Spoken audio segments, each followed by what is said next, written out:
Salve, salve galera, bom dia, boa tarde, boa noite. Meu nome é Brian Dantas, seja muito bem-vindo ao nosso canal, o canal da mesa, mais um podcast hoje, né Ale? Sim, hoje estamos animadíssimos.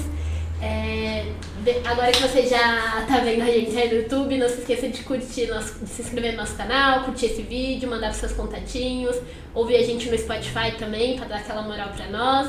E vamos! Vamos, expectativas pra hoje, Ale. Ai, hoje a gente vai ter que falar tudo certinho.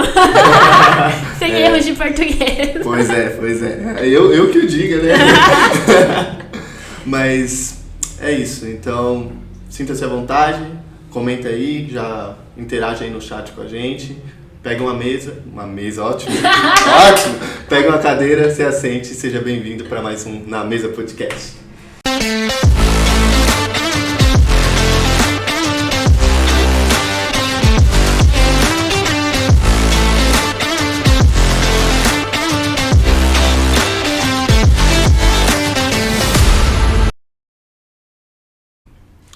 Estamos aqui com ela. Ela mesmo, Daiane, não Daiana, tá? Porque tem Daiana também na nossa igreja. Mas hoje a gente tá recebendo a presbítera Daiane. Seja muito bem-vinda. Olá, gente. Obrigada. Me sinto honrada pelo convite de estar aqui com vocês à mesa. E espero que seja bênção. Não se preocupem em falar certinho, porque eu também falo errado. Não é porque eu sou professor de português que eu não falo errado. Algumas coisas acabam escapando pelo dia a dia mesmo, né? Pela convivência também com sextos anos. Então, a Pro também fala errado de vez em quando. Então, não se preocupem. E espero que a nossa conversa flua, que seja gostoso. Tá bom. E será. Com certeza. A gente agradece pelo convite, né? Pela disponibilidade de tempo. E já pra começar, sem mais delongas, a gente queria que você contasse um pouco, Dai, sobre a sua vida mesmo, né? A história da sua vida, como é que você se converteu. Você tem uma história bem tocante. Quem foi no Encontro com Deus, sabe? Se você nunca foi, procure saber, porque é muito louco. Sim. Então conta um pouco pra gente. Bom, vamos lá. Como eu me converti, né? Eu venho de uma família católica. Os meus pais eram católicos, né? E sempre iam às missas, aos domingos, e aquela coisa de praxe mesmo, né? E a minha conversão, gente, foi uma coisa assim... Hoje eu olho e falo, meu Deus, só pode ter sido Deus, né? Porque quando meu pai faleceu, eu tinha 11 anos. A gente morava em Minas Gerais, lá no Vale de Jequitinhonha, lá no... Pense, gente, lá no pé de serra, lá, né, que ninguém conhece. A cidade é menor que esse bairro. Mas, enfim, quando meu pai faleceu em 97... meus irmãos mais velhos precisaram vir para São Paulo para trabalhar, porque foi assim, cada um por si, para ajudar a minha mãe, né? E ficou a minha mãe em casa comigo e com o Fábio, né? Então, ela pensou, só com a pensão de viúva, que na época era... O salário mínimo ainda é mínimo, né, gente? Imagine, em 97. Ela decidiu, olha, eu preciso de alguém para ficar com os meus filhos menores para eu ir para São Paulo. E nessa, né, na dor de ficar viúva e pensando como vai sustentar a casa, beleza, né, ela ficou um ano em casa, a gente ali, né, sofrendo a perda do meu pai. Quando foi no início de 98, assim, foi algo extraordinário. Ela estava conversando com a vizinha tinha uma quitandinha, sabe? E as pessoas que vinham da zona rural, passaram ao médico, sempre ficavam nessa quitanda comendo. E ela viu uma mulher com uma criança que estava indo passar no médico. E minha mãe nunca tinha visto essa mulher. E a minha mãe olhou assim pra ela e disse, você não quer ir na minha casa, dar um banho na sua filha? Do nada. Do nada. Minha mãe percebeu que a criança estava molinha, assim, e lá é muito calor. Você não quer ir na minha casa, dar um banhozinho na sua filha e tal? Pronto, aí ela aceitou. A casa era ao lado da quitanda. Aí nessa conversa né, a minha mãe falou que tinha ficado viúva recentemente. Gente, no mesmo dia, a minha mãe falou, você não quer morar comigo, morar aqui na minha casa para eu poder ir para São Paulo? Ela aceitou. E ela era crente. Doideira, muito doideira. E aí, ela era mãe solteira, mãe solo, né? E ela morava na casa da mãe dela na zona rural. E ela aceitou. E ela ficou em casa naquele mesmo dia. Caraca. Naquele mesmo dia, ela já dormiu em casa. Depois ela foi lá na casa dela, pegar as coisinhas dela, da criança. E a filhinha dela também ficou na casa. A filhinha tinha 1 ano e meio. Era um bebezinho, era a Michelle. Era a coisa mais linda. Pensa uma bebê assim, os cachinhos dourados. E eu e o Fábio, naquela carência, né, de ter perdido o pai, a gente se apaixonou pela Michelle. E o nome da mulher é Maria José. E ela era crente, da Assembleia de Deus. Pronto, minha mãe veio para São Paulo, passou acho que 15 dias minha mãe veio, deixou ela morando em casa, e a gente pegou um amor muito grande, sabe? Foi algo assim extraordinário. E nisso, na minha cidade, não tinha a igreja, não tinha igreja evangélica. A igreja evangélica estava em reconstrução. Ficou muito tempo fechada, então estava literalmente sendo reconstruído o templo. Nisso, quando foi no mês, a minha mãe veio para São Paulo mais ou menos em fevereiro de 98. Em março de 98, foi um casal jovem de pastores para reconstruírem a igreja. E aí, a Maria José começou a frequentar a casa deles, porque até então não tinha igreja. Então, a Maria José soube que eles tinham chegado na cidade e que os cultos seriam na casa deles. Enfim, ela começou a ir e me levar junto com ela. A esposa do pastor, eles tinham acabado de casar, gente. Eles foram passar a lua de mel na cidade. Casaram e os pastores deles já enviaram eles para minha cidade. Ela era muito jovem, ela tinha uns 20 e poucos anos. E ela também tinha estilo pedagoga. Então, o que ela fazia nos cultos? Ela começou a cantar vários corinhos de criança. E ela se envolveu muito rápido com o pessoal da cidade. Ela é muito assim, uma pessoa muito amorosa. E nisso eu comecei a ir nos cultos. E durante o dia, eu ia na casa dela. Ela começou a me chamar para ir na casa dela. A casa foi enchendo de criança. Ela cantava uns corinhos que a gente canta hoje, sabe, que cativava mesmo. Assim, e aí, isso começou a chamar a atenção das crianças da cidade. Poxa vida, crente era algo assim, gente, era algo como se fosse uma extraterrestre, sabe? Lá, porque não tinha igreja. E aí isso começou a chamar a atenção, ela começou a nos cativar pelos corinhos, pelas musiquinhas, e ela nos dava a atenção, essa é a palavra-chave. Então, toda a atenção que eu não tinha da minha mãe por estar ausente, do meu pai que tinha falecido, eu tinha na casa dela. E isso foi ganhando meu coração, não só o meu, como de muitas crianças da cidade. As crianças em peso iam para casa dela. Tudo bem, aí comecei a gostar. Até que um dia, do nada, assim, eu falei, eu vou ser crente. Eu vou ser crente. Né? Comecei a ir para os cultos, falei, vou ser crente. Não tive aquela coisa de levantar a mão, de ir lá na frente, até porque não tinha igreja, os cultos eram em casa. E falei, vou ser crente. Só que aí a mudança foi pelas minhas roupas. Porque ela era bem rígida, né? A coisa era séria. Então, eu comecei a usar as saias da Maria José. Imagine, gente. Eu sempre fui um palito. Sempre, hoje não tô mais tão palitinho. Mas era um palito, né? Comecei a usar aquele saião, aquela coisa. Quando a minha mãe soube aqui em São Paulo, minha mãe quase teve um treco. Eita. Porque, paralelo a isso, eu estava fazendo a catequese, né, para fazer a primeira comunhão, a crisma, na igreja católica. E a minha mãe já tinha comprado as coisas, vestidinho para fazer a primeira comunhão, aqueles apetrechos todos. Enfim, quando a minha mãe soube que eu estava indo para a igreja mesmo, e as beatas da cidade, sabe, começaram a ficar desesperadas. Não, tem alguma coisa errada. A gente não pode deixar. E começaram a proibir os filhos de irem para casa da Tati, que era a minha pastora. Começaram a proibir. E aí, onde eu passava, as pessoas gritavam, lá vai a crente, né? Nariz quente, né? Pra não dizer outra coisa, eu não sei, delicado. E assim, aí eu comecei a pensar, não, é isso que eu quero pra minha vida, não importa. Eu quero ser crente. Porque na minha cabeça eu pensava, eu não quero ir pro inferno, porque era isso que pregavam. Que se não fosse crente, ia pro inferno. Eu com 12 anos, né, já tinha não feito queria ir pro anos, inferno, não queria ir pro inferno, né, lógico. E nisso as crianças começaram também a se afastar. Os pais começaram a proibir. Mas eu continuei. Então aí na escola, comecei a sofrer muita perseguição na escola. Sabe? Ser taxada de coisas horríveis. Passar na rua mesmo e as pessoas gritarem, falarem coisas absurdas. E aí a minha mãe pegou férias e foi pra cidade, né? Foi nos visitar. Quando a minha mãe foi, fizeram uma reunião na minha casa. Aquele monte de mulher, de parentes, as pessoas da igreja católica fizeram um concílio pra me jogar no purgatório. Pense, gente. Mas eu falei, eu não vou desistir. É isso que eu quero pra minha vida. Eu quero ser cristã, eu quero ser crente. E aí eu lembro que a minha mãe, mesmo não conhecendo tanto a Bíblia, ela falou assim, tá bom, eu vou deixar. Sabe por quê? Porque ela lembrou da passagem de Jesus, quando Jesus foi na sinagoga e ele tinha 12 anos. Que ele começou a ministrar. Ela, não sei como que ela lembra, porque minha mãe não lia a Bíblia, tinha uma Bíblia católica em casa, mas ela não lia. E ela falou assim, tá bom, eu vou deixar você ser crente, porque eu lembro daquela passagem de Jesus, que ele foi ministrar lá na sinagoga, lá, então, tá bom, ele tinha 12 anos, então eu vou deixar você. Aí pronto, ela abriu mão, né, e viu que era realmente aquilo que eu queria, e eu comecei a me envolver mais na igreja, né, participar dos cultos com mais intensidade. E sempre fui envolvida nas coisas da igreja, sabe? Limpar a igreja, estava eu lá limpando a igreja. Se era para fechar a igreja, estava eu lá ajudando a fechar, limpar. Então, desde muito nova, eu fui aprendendo. E a Tati e o Ailson, que foram os meus primeiros pastores, foram os meus pais. Eu os tenho hoje como pais mesmo, porque eles me adotaram. Eles me adotaram como filha e cuidou de mim. Até me emocionou falar isso, porque eles estão jovens, né, recém-casados, e eles dedicaram a vida deles para a obra de Deus. E aí a igreja foi reconstruída, né? Então foi uma festa quando a gente fez o primeiro culto na igrejinha. E aí eu lembro daquele hino da Cassiane, lembra? É um ano bem antigo, gente. Que igreja pequena, onde Deus falava. Não vou cantar porque eu não canto, gente.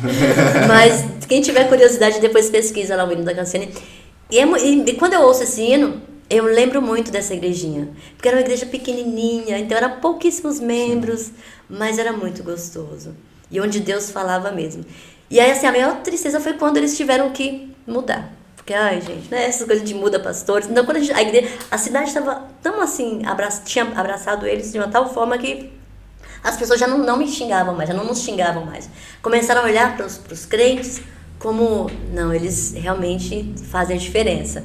Começaram a ter uma outra visão de cristianismo. Então, começaram a ter respeito, porque até então não tinham respeito. E, enfim, mudaram de pastores, eu sofri muito, porque a Tati e o Ailson foram para o Rio de Janeiro, e eles estão lá até hoje. E para mim foi muito difícil, né? Mas, enfim, e aí a Maria José também saiu de casa, ela veio, né, para São Paulo, atrás do pai da filha dela.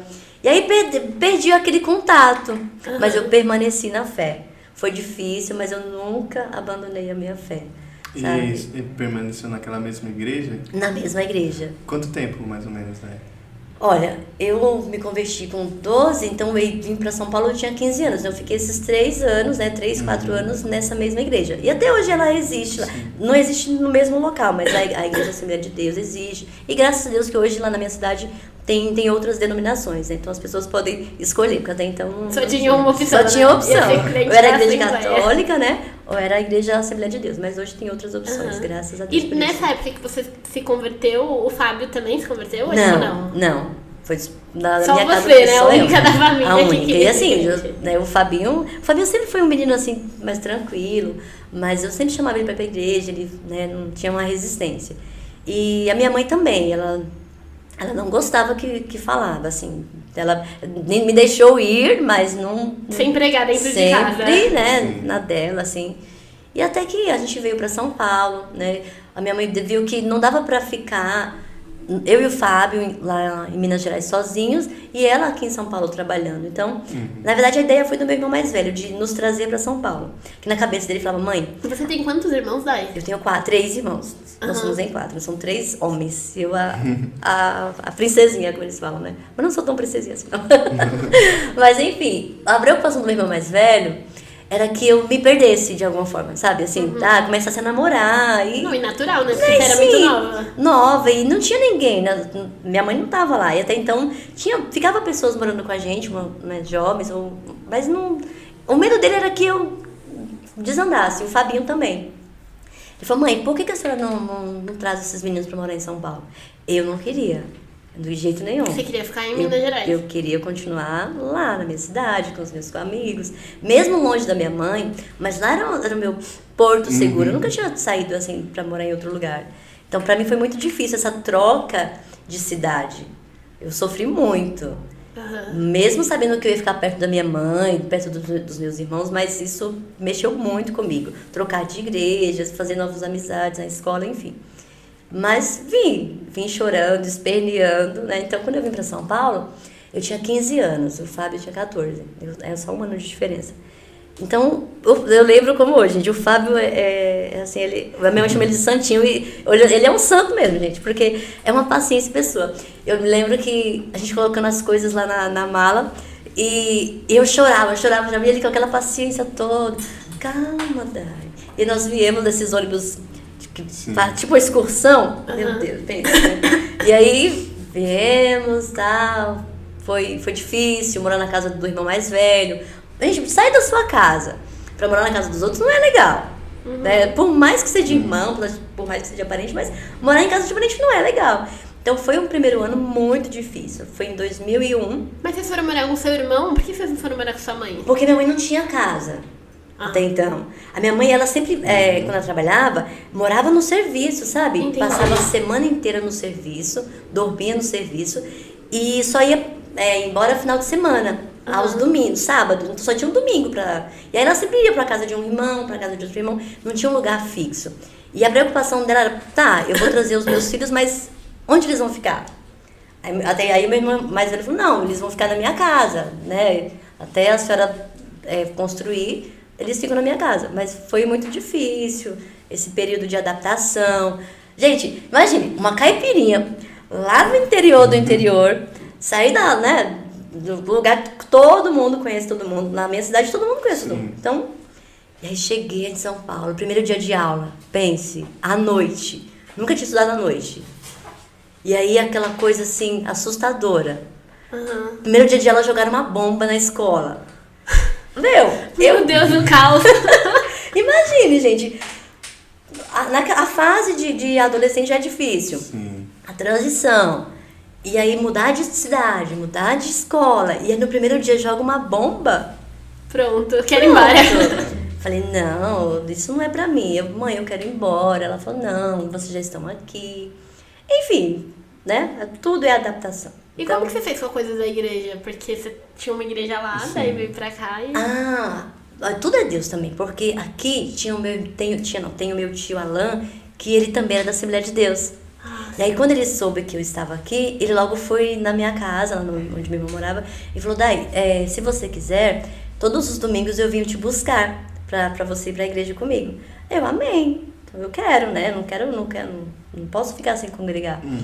Só que, gente, a igreja da cidade pequenininha é um jeito. A igreja da cidade grande é outra, né? E olha, por mais que sejam cristãos, tem um preconceito. Então imagina, era muito simples, a gente não tinha dinheiro pra comprar roupas bonitas. Então eu ia pra igreja com uma roupinha simples. Então a mocidade, né? Nós sentar no grupo lá da mocidade, sabe? Então aquilo começou a me entristecer. Mas mesmo assim eu ia pra igreja os domingos com a roupinha que eu tinha, com a sandalinha que eu tinha. E não abandonei Jesus. Falei, não, eu tô aqui por Jesus. Até que eu falei, tio, eu não tô me sentindo bem. É longe, era na Belmira Marinho, eu morava mais profundo lá do Lucélia, então eu tinha que pegar a condução. Nem sempre ele conseguia ir me buscar. Quando ele não conseguia me buscar, eu ia de ônibus. Falei, tio, eu vou ver se eu consigo uma igreja mais próxima da minha casa, lá do Lucélia. Ele, não, Dai, tudo bem. Então, durante 6 meses eu ainda consegui ir pra igreja, né, lá na Belmira. E aí consegui achar uma igreja menor, não tão menor, mas desse pra eu ir caminhando. Então eu fui, continuei frequentando, mas não mudou muita coisa não, gente. Mas ainda bem que Deus sempre prepara pessoas, né? E conheci uma menina, uma jovem, o nome dela era Márcia. É Márcia. Ela me abraçou muito, ela me acolheu, porque ela também era meio que excluída. Então, nós duas nos unimos, né? Ai, gente, eu passei por uma situação que, assim, foi muito chato. Sabe essa ideia de coral, de congresso, que tem uniforme? Sim. Meu, deixa eu até tomar uma água. Eu lembro, gente, que foi na época que o Diante do Trono lançou o Preciso de Ti. Nossa, que música linda. Como essa música marcou a minha vida. E tinha que ir com a saia prata e uma blusa preta. A minha mãe só teve dinheiro pra comprar a blusa preta. Ela não teve dinheiro pra mandar fazer a saia prata. Pensei, o que eu faço? Uma saia jeans? Né? Ser prata, não tem nada a ver, mas falei, não vai ficar legal. Então eu vou de saia preta, que era a saia que eu tinha. Eu lembro que o congresso era no colégio Samuel Weiner. Nossa, e assim, era um congresso mesmo, era todas as igrejas ali da região. Quando eu cheguei pra cantar, a irmã falou pra mim, você precisa sentar atrás, porque você não tá vestida com a saia prata. Uau, imagine, esse tamanhão todo, tive que ir pra cadeira de trás, pra trás, porque eu não estava com a saia prata. Fui. Mas nesse dia, gente, eu chorava tanto, sabe? Eu chorava tanto, assim. Deus, mas por que eu tô passando por tudo isso? Né? Eu sou tua filha, por todos esses processos eu nunca te deixei. Ai, mas naquele dia, Deus falou tanto comigo, gente. Sabe? Eu cantava o Preciso de Ti, mas com tanta, assim, com, sabe? A minha oração, sabe? Assim, com tanto, com a alma, que eu saí de lá, assim, nas nuvens, sabe? Deus falou tanto comigo, eu me senti tão reconfortada, tão abraçada por Deus. E aí, sabe, nesse entrave, no dia que eu cheguei em casa, a minha mãe estava totalmente, assim, perturbada, muito perturbada. E ela falou assim pra mim, numa discussão, e nisso eu comecei a ter muitos entraves com a minha mãe, porque ela via que a gente não estava bem, né? Eu principalmente não estava bem, que eu queria ir embora. E a gente estava passando por apertos financeiros, porque ela tinha comprado um terreno, estava construindo, então, né, e aí eu cobrava também, eu não era uma adolescente assim, perfeita, então eu batia de frente, eu questionava, eu, sabe, tinha os momentos de rebeldia também. Mas nesse dia que eu fui pra igreja, que aconteceu tudo isso, eu cheguei à noite, numa discussão, ela falou assim, você não estava na igreja coisa nenhuma, sei lá onde é que você estava. Aquilo pra mim acabou. E aí eu só chorava, ia pro quarto, Senhor, mas por quê? O Senhor sabe, né, onde eu estava te adorando. E a minha mãe falar isso pra mim, que eu não estava na igreja coisa nenhuma. Então abre os olhos dela e comecei a orar, Senhor, salva minha mãe. E aí teve uma vez que ela estava tão desesperada, ela tinha sido mandada embora. Gente, foi um ano assim que, pense. O ano de 2002, foi o ano, assim, da prova, assim, em todos os sentidos. A minha mãe ficou desempregada, a minha cunhada ficou desempregada. Pense, foi um caos. E aí eu comecei a orar, falei, Senhor, muda essa situação, que eu não tô aguentando mais. E aí minha mãe começou a ficar tão desesperada que ela nos conta, né, nos contou que nesse dia, nessa semana, nesse meio aí, ela queria tentar tirar a própria vida. Ela acordou e falou, eu vou para um viaduto e eu vou tirar a minha vida, porque eu não aguento ver tanto sofrimento. Eu não aguento passar por tanto sofrimento e ver meus filhos sofrendo. Ela disse que quando ela estava no quintal caminhando, ela disse que ouviu a voz do Espírito Santo. Ela falou, filha, eu ouvi a voz do Espírito Santo. Uau. E eu me lembro que ela voltou assim, chorando. Eu estava no quarto, ela, filha, o Espírito Santo falou comigo. Falei, mãe, mas como assim? Eu pensei, porque na religiosidade, como assim? Falou com a senhora nem é crente. A senhora nem é crente, mãe. Ela chorava, filha. Eu falei, mas como que é? O que ele falou, mãe? Filha, eu ia fazer uma coisa muito feia. Eu ia me matar.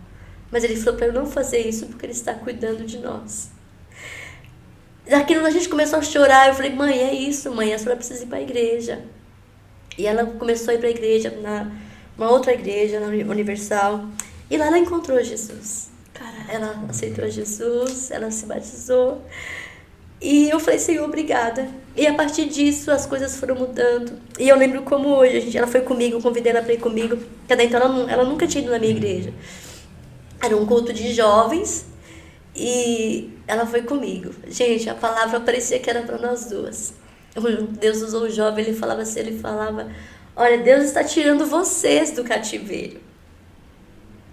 E minha mãe chorava. Ela, filha, é pra gente. E nesse, né, já estava no finalzinho de 2002. Aí nós conseguimos mudar pra nossa casa, do jeito que tava, sem piso, só com um reboco no meio, assim, sabe, na cozinha. Mas quando nós mudamos pra nossa casa, a gente parecia que a gente estava mudando pro paraíso. Sabe, a gente chorava, a gente agradecia. E a partir, né, dessa mudança, as coisas foram melhorando. E aí comecei a estudar, né, voltei a estudar no Davi Zeiga, terminei o ensino médio no Davi Zeiga.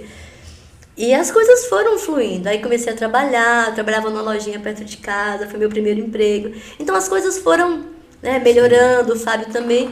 Enfim, é um resumo da minha vida. E eu me emociono porque hoje eu vejo como Deus cuida de nós. Sim. Né, esse tempo todo. E aí quando eu penso assim, nossa, ai, tá difícil, eu lembro de tudo, né? Deus traz à minha memória tudo que nós vivemos. E aí eu lembro de uma música, eu acho que é do 4x1.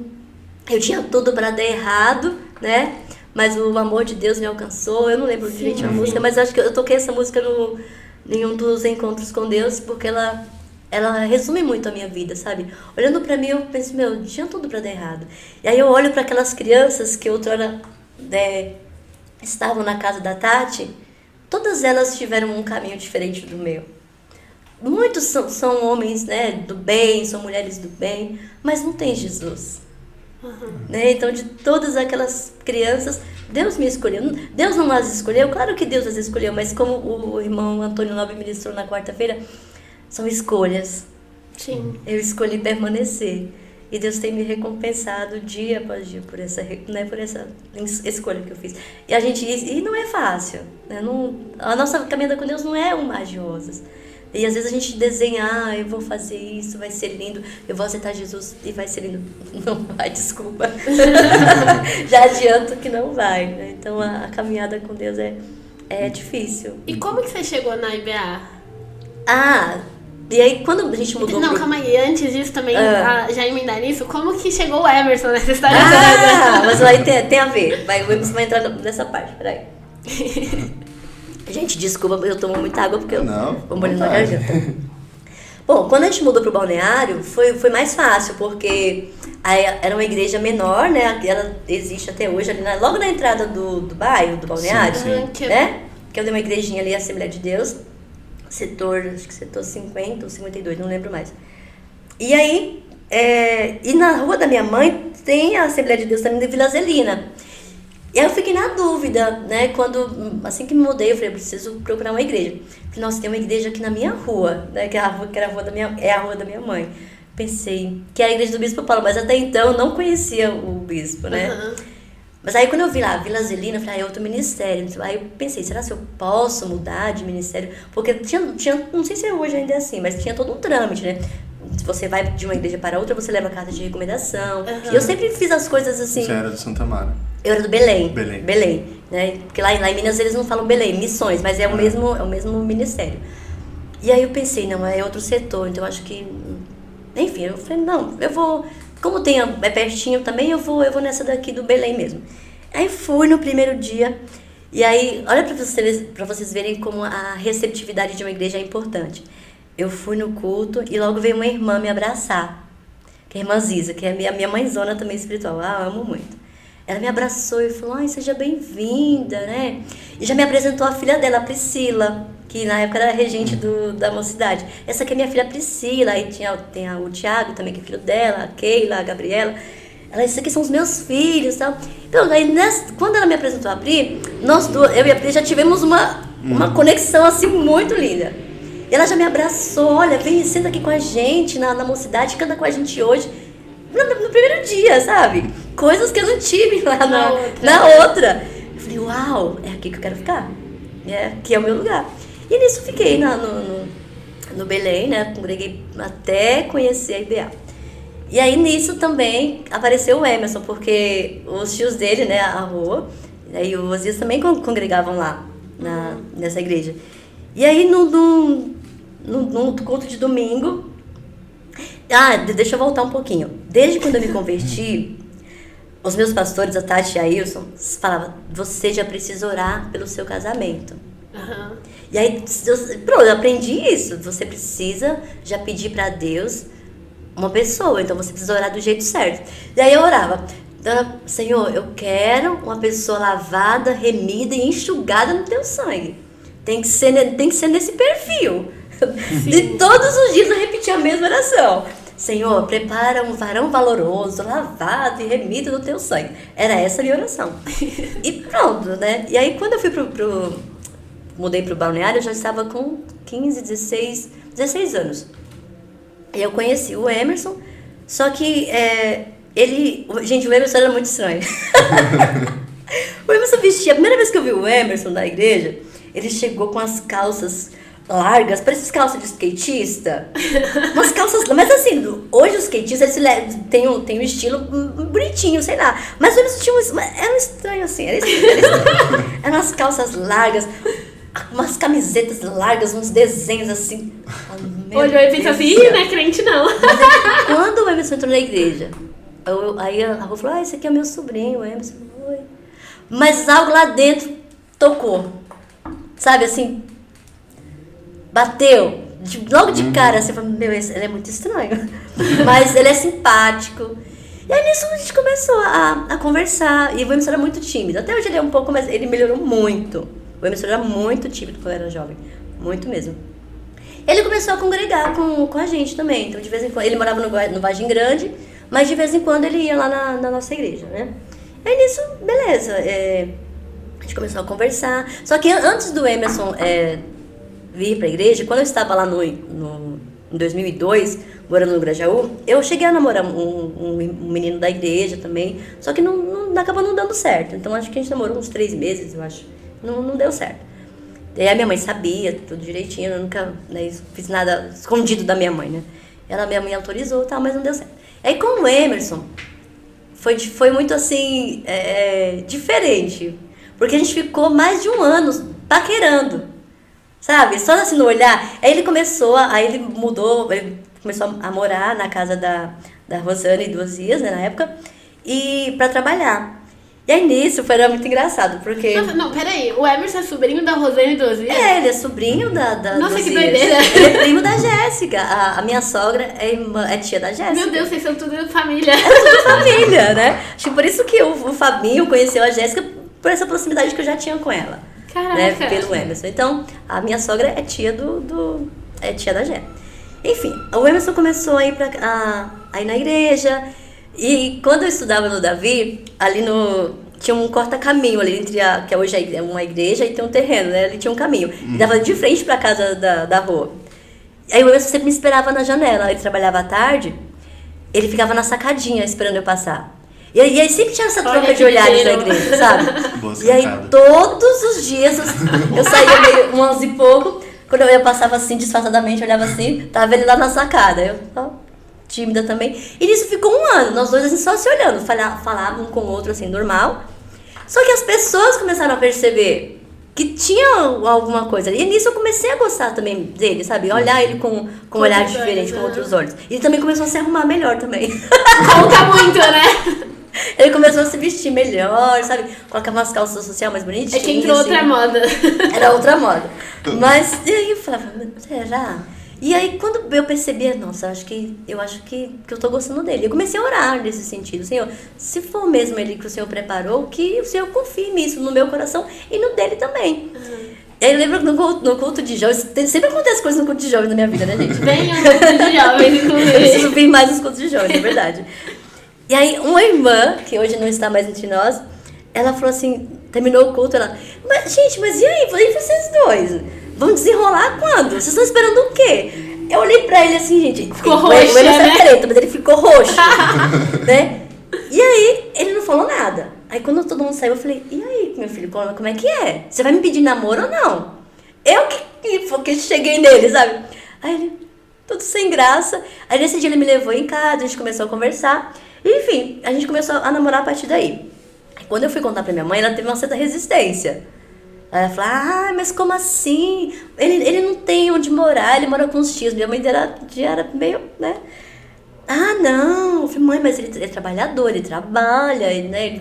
Ele é crente. Ele é crente, mãe. Ela, não sei. Eu falei, mãe, se for pra ser ele, se é a pessoa que Deus preparou pra mim, vai ser.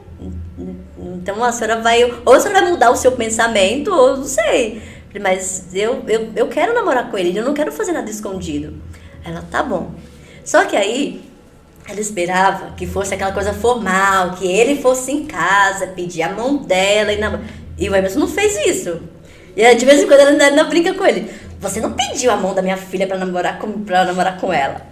E ele não fez, ele falou assim, olha, você conversa com a sua mãe, né, fala que eu tenho intenção de namorar com você, mas eu não vou lá pedir a mão da sua mão pra namorar, não, porque eu vou morrer de vergonha. Eu falei, não, deixa, com a minha mãe eu me entendo. Mas aí, aos poucos, ele foi entrando em casa, né, ela foi vendo que ele era diferente. Pronto, hoje, gente, é o filho queridinho da minha mãe.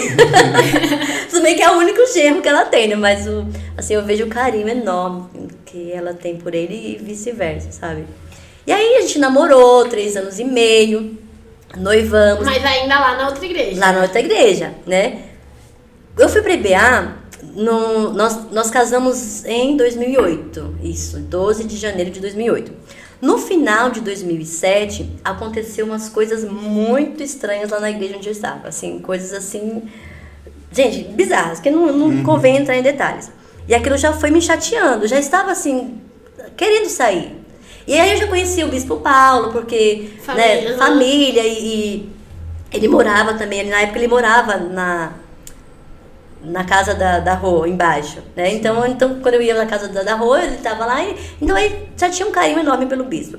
E tanto é que quando, eu lembro a primeira vez que eu fui conhecer a família do Emerson, foi aniversário da vozinha dele, que Deus já recolheu. E aí o bispo ainda brincou, vai conhecer a família do Emerson, que legal, né? Nossa, eu fiquei morrendo de vergonha, era no começo de namoro, né? Ele, que legal, é isso aí mesmo, né? Então o bispo já tinha essa intimidade com a gente. E aí, nesse meio, aconteceram algumas coisas na igreja. E o pastor da minha época, eu já estava noiva, e eu falei, pastor, eu não quero casar aqui, nesse salão. Eu tô pensando em alugar uma chácara e tal. Ele virou pra mim e falou, se você não casar aqui, Deus vai amaldiçoar seu casamento. Nossa, que horror! Aquilo pra mim já foi a gota d'água, né? É. Diante de tantas outras coisas que tinham acontecido que eu não concordava. E aí eu procurei o bispo, sabe? O pastor Paulo. Falei, pastor, aconteceu esse fato e eu tô pensando em sair. Eu não tô mais feliz na igreja. E a minha mãe também começou a perceber que eu chegava do culto à noite, eu só chorava pelas coisas que tinham acontecido no culto, pelas falas, sabe? A minha mãe falava, menina, isso não é de Deus, não. Você vai pra igreja pra ficar melhor, você volta pior. Uhum. E aí eu comecei a perceber, nesse meio também a Rô já tinha saído, né? E aí eu falei, não, acho que tem alguma coisa errada, eu vou sair. Aí eu chamei o pastor, meu pastor, falei, olha, eu vou sair, mas eu quero sair em paz, né? Então eu só tô te comunicando que eu não tô em paz aqui, e eu vou para outro ministério. E aí eu já tinha decidido que eu ia congregar com o pastor Paulo, né? Ele falou, filha, você tem que, né, você vai ser bem-vinda, mas você comunica com seu pastor, né? Fale os motivos e se você vir pra cá, eu vou te acolher, com toda certeza. Aí também eu conversei com o Emerson, falei, amor, a gente precisa, né, eu e você caminhar juntos, nós vamos casar em janeiro. Isso foi no final de dezembro de 2007. Então, e aí, você tá comigo? Porque não adianta você continuar aqui e eu ir para outro ministério, começar o casamento cada um na igreja, não acho legal. Ele, não, eu quero sair também, eu tô com você, enfim. Aí conversei com o pastor, ele ficou meio assim, né, mas aí ele, não, tudo bem, vamos em paz. Então saímos, né, debaixo da bênção, ele concordou. E aí já convidei o bispo para fazer o meu casamento. E nesse meio, a gente já tinha feito várias cotações de buffet e tava tudo fora do nosso orçamento. Falei, quer saber? Eu não vou abrir mão do meu sonho, que é casar na igreja, de vestido, de tudo. Falei, só que não vai ter festa. Eu falei, aí o Emerson falou, mas como assim? Então, ou a gente não faz festa, ou então a gente faz nada. Eu falei, não, eu não abro mão do meu sonho. E aí, não abri. Aí o bispo aceitou, falei, não, vocês casam aqui na igreja, na Vila Zelina. E aí a gente ganhou decoração, tudo, e casamos lá na Vila Zelina. O bispo fez nosso casamento e foi uma bênção. E a partir desse dia a gente começou a congregar na Vila Zelina. E aí a gente já estava também, né, por dentro de algumas coisas, né, o bispo tinha conversado. E quando o bispo saiu, e a gente já falou, bispo, a gente tá com o senhor, né? E aí até as coisas se resolverem, a gente continuou indo na Vila Zelina, né? E aí quando a gente soube que a IBA já estava consolidada, né, que assim, olha, já temos um lugar para congregar, então nós abraçamos, vamos juntos. Aí a gente procurou o pastor, olha, nós não vamos congregar mais aqui, a gente vai com o bispo Paulo, a gente tá com o pastor Paulo. Ele, amém. E foi isso. Então nós já ajudamos, de certa forma, a fundar a IBA. Quando o primeiro culto da IBA, o Emerson e eu já estávamos lá. Então nós estamos na IBA desde sempre. Então não teve assim entramos depois. Nós já entramos juntos. Foi um processo. Então eu falo que a IBA, o tempo de casamento, né, que eu tenho com o Emerson é o tempo de IBA, né, que vai 15 anos. Então o nosso casamento e a IBA andam ali na mesma data. Então isso foi bacana, sabe? Eu falei, não, a gente tá começando uma nova vida, uma igreja nova. Ai, gente, esses 15 anos têm sido bênção nas nossas vidas. Dai, eu queria que você falasse um pouco sobre a área profissional. Você é professora. Sim. E eu queria que você compartilhasse um pouco dessas vivências como professora, também como você se formou, seleciona português, né? Sim. Eu queria que você compartilhasse Explica o que é um advérbio. Mentira. Aí precisaria de mais tempo. Bom, desde criancinha eu já brincava, né, sendo professora. Então, nas brincadeiras de criança, eu que queria ser a professora. Eu quero ser professora. E isso foi amadurecendo na minha cabeça, né? A ideia de fazer pedagogia. E era a ideia dos pequenininhos. Mas aí, com o passar do tempo e com as vivências que eu tive aqui em São Paulo, nas duas escolas, isso foi se perdendo. Porque a referência de escola que eu tinha, gente, era sempre de Minas Gerais. Né? Eu não sei como que está lá hoje, né? Mas, assim, a referência que eu tenho de uma escola perfeita é a que eu tenho e as vivências de Minas Gerais. Eu estudei do prézinho até o primeiro ano do ensino médio. E assim, a escola pra mim era maravilha, era perfeita.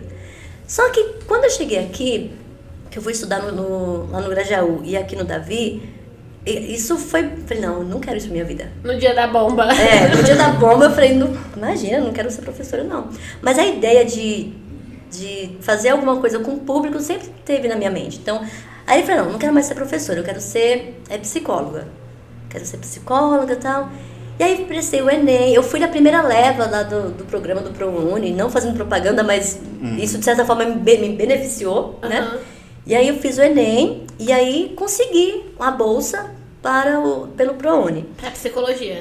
Não, eu coloquei psicologia, só que aí poderia ter colocado outras opções. Eu coloquei psicologia como primeiro lugar, coloquei letras e pedagogia. E não consegui para psicologia, eu consegui para pedagogia e letras. Falei, poxa vida, agora eu vou ter que escolher, né? Falei, acho que eu vou fazer letras. E, gente, até então, eu não gostava da língua portuguesa. Sabe, eu gostava bastante de matemática. No meu boletim, até o primeiro ano do ensino médio, as melhores notas eram matemática. Caraca. Eu não sei que virada que teve na minha mente. Por isso que eu falo, às vezes é difícil pro jovem escolher o que quer, porque tá em fase de amadurecimento. E comigo foi o oposto, né? Foi isso mesmo, da matemática, números para letras. Mas enfim, eu falei, eu vou fazer letras. E aí fiz a faculdade de letras, né? Ganhei uma bolsa pela metade. Minha mãe conseguiu me ajudar a pagar, aí já estava casada também, né? O Emerson também me ajudou. Isso foi em 2008 que eu comecei. Você casou com quantos anos, Dai? Eu casei com 21, já ia fazer 22, né? Eu casei em janeiro de 2021 e em abril fiz 22. E aí comecei a estudar letras e vi que, legal, em letras não necessariamente você precisa ser professora.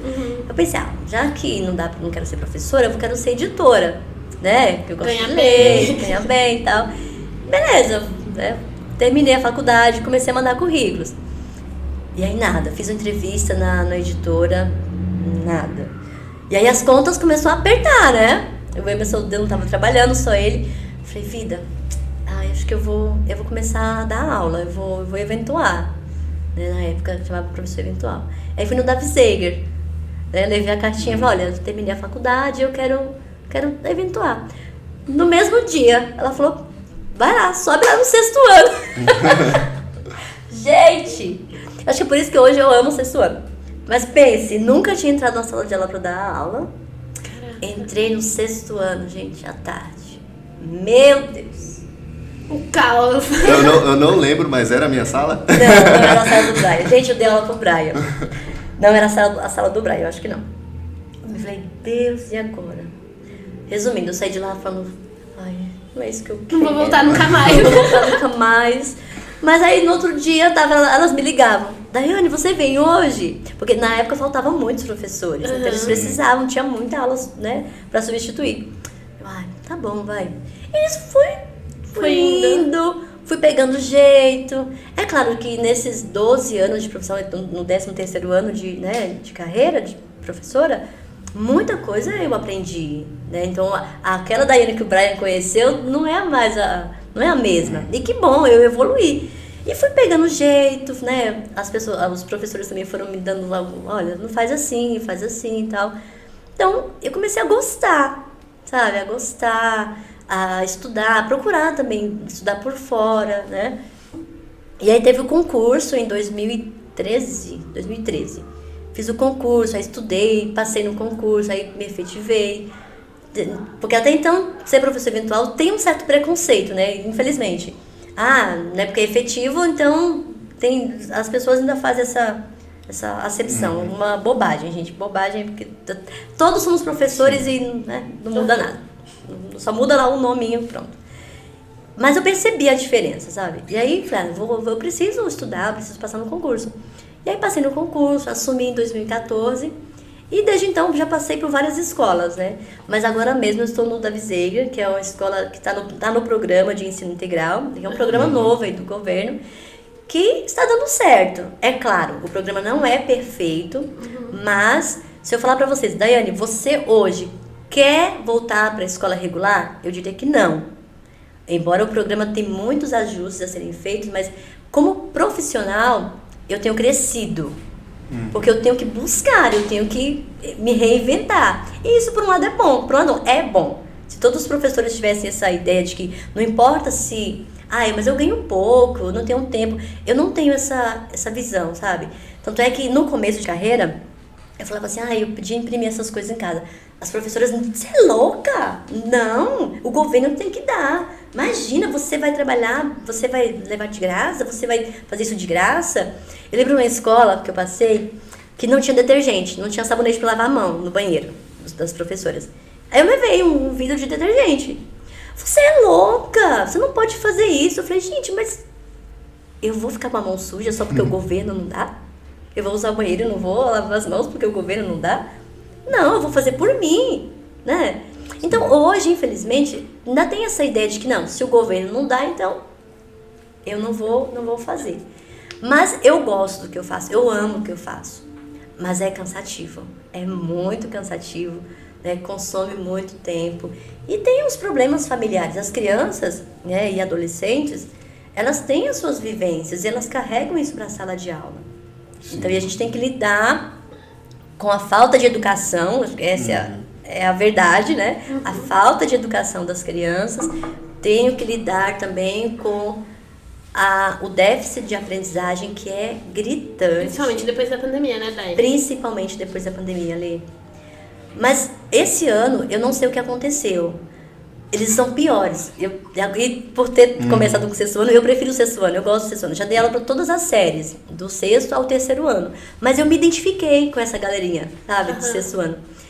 E esse ano, eu tô com 4 sextos anos. Gente, é desesperador. Todos nós estamos, assim, assustados. Porque eles estão comparando com os do ano passado, que veio pós-pandemia mesmo, são muito piores. Muito piores. Sério? Então, dá a entender, assim, que eles não estudaram no ano passado. Sim. É como se eles tivessem parado lá no terceiro aninho e ficou a pandemia e mais o ano passado sem estudar.